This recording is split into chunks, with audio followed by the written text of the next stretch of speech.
Israel The idols தேசத்தில் watch us. தாவமும் The darkness விக்கிரக grows. We ஆராதனையும் must turn away. அதிகரித்த This காலம். cannot be our path.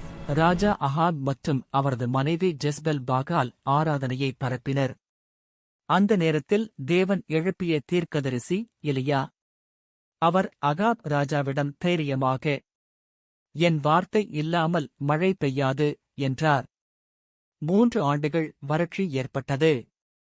அந்த காலத்தில் தேவன் எலியாவை காகங்கள் மூலம் போஷித்தார். பின்னர் சாரேபாத்தில் ஒரு விதவையின் வீட்டில் எண்ணெயும் மாவும் தீராமல் அதிசயம் செய்தார். அவள் மகன் இறந்தபோது எலியா ஜெபித்தார், சிறுவன் உயிர்த்தெழுந்தான். பிறகு கர்மேல் மலையில் 450 பாகால் தீர்க்கதரிசிகளுடன் சவால். அவர்கள் ஜெபித்தும் தீ வரவில்லை. எலியா ஜெபித்ததும் வானத்திலிருந்து தீ இறங்கியது. மக்கள் கர்த்தரே The தேவன் mantle is upon என்று you, Elisha. ஒப்புக்கொண்டனர். Rise to the calling. I am ஆனால் ready, Elijah. யெசபெல் I will அவரை follow. கொல்ல முயன்றதால் எலியா மனச்சோர்வில் ஓடினார். ஹோரேப் மலையில் தேவன் மென்மையான சத்தத்தில் அவரிடம் பேசினார்.